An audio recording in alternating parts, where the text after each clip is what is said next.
Salam selamat, salam berbahagia untuk kalian semua siswa-siswi terbaik SMP Negeri 4 Tondano. Saat ini kita bersyukur kepada Tuhan karena kita semua masih dalam keadaan sehat dan diberkati. Saat ini kita akan belajar sama-sama materi tentang pasar bebas, materi kelas 9 semester genap tahun pelajaran 2020-2021. Selamat kita mengikuti pembelajaran, kita akan belajar bersama-sama.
Anak-anak, kalian sudah memperhatikan dari tayangan tadi jenis-jenis pasar, pasar tradisional dan pasar modern.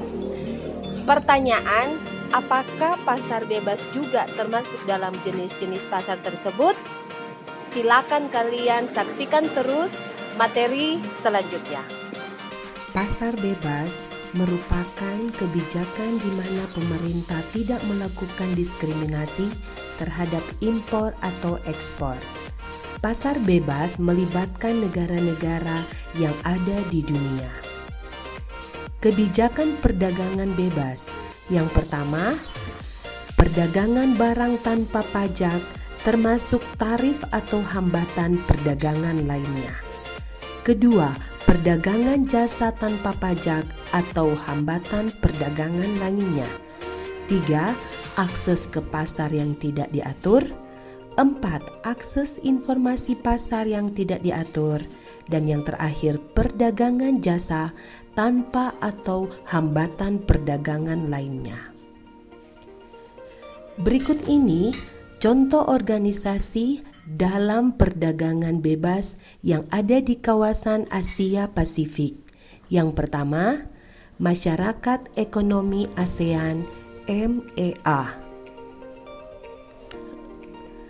ASEAN Economic Community yang dibentuk dengan misi menjadikan perekonomian di ASEAN menjadi lebih baik serta mampu bersaing dengan negara-negara yang perekonomiannya lebih maju dibandingkan dengan kondisi negara ASEAN saat ini.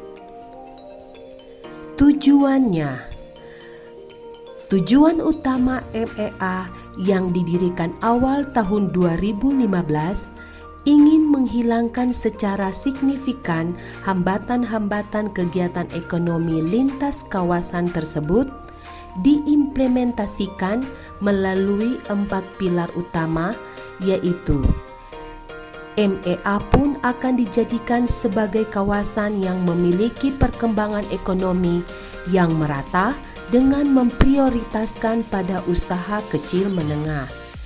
MEA akan dibentuk sebagai kawasan ekonomi dengan tingkat kompetisi yang tinggi yang memerlukan suatu kebijakan yang meliputi competition policy, consumer protection, intellectual property rights, taxation, and e-commerce.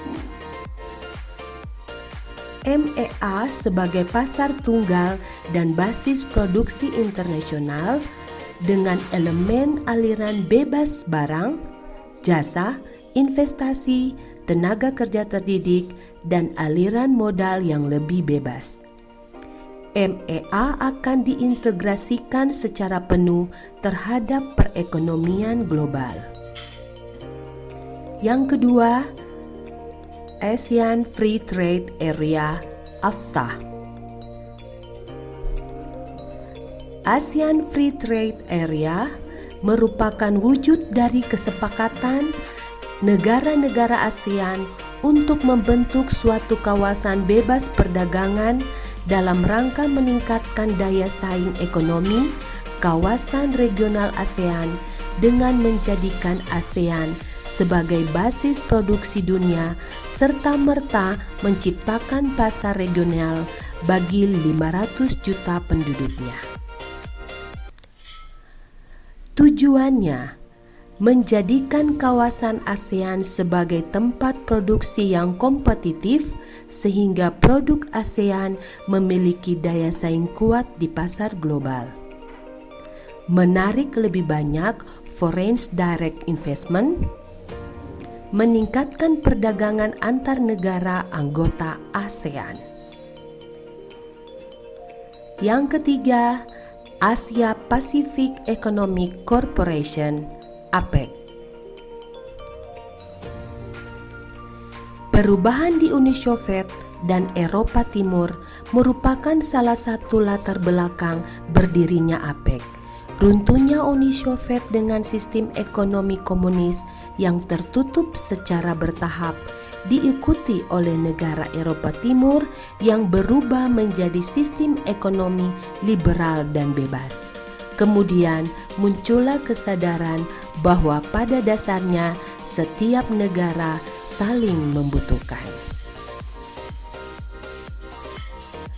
Tujuan yang pertama, untuk meningkatkan kesejahteraan dan pertumbuhan ekonomi di kawasan Asia Pasifik dan meningkatkan kerjasama ekonomi melalui peningkatan volume perdagangan dan investasi.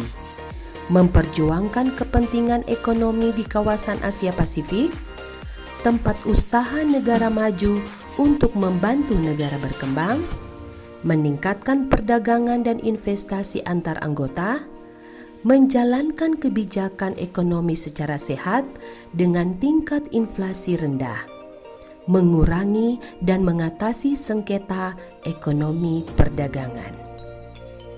Kita sudah melihat sama-sama contoh organisasi perdagangan bebas di kawasan Asia Pasifik. Saat ini, kalian akan membuat tugas mandiri yang akan kalian kerjakan di rumah kalian masing-masing, yaitu berikan suatu penjelasan tentang organisasi dalam kaitannya dengan perdagangan atau pasar bebas yang ada di kawasan selain Asia Pasifik. Nah, anak-anak, kalian sudah menyaksikan video pembelajaran dengan materi pasar bebas. Jika kalian merasa senang dan mengerti dengan pembelajaran ini, kalian bisa kirimkan emoticon senang kepada ibu. Dan apabila kalian merasa materi ini kurang dipahami, kurang menyenangkan, kalian bisa mengirimkan emoticon sedih, marah untuk ibu sebagai refleksi untuk pembelajaran ke depannya. Sampai kita ketemu pada pembelajaran selanjutnya. Salam selamat, salam berbahagia, merdeka belajar untuk kalian.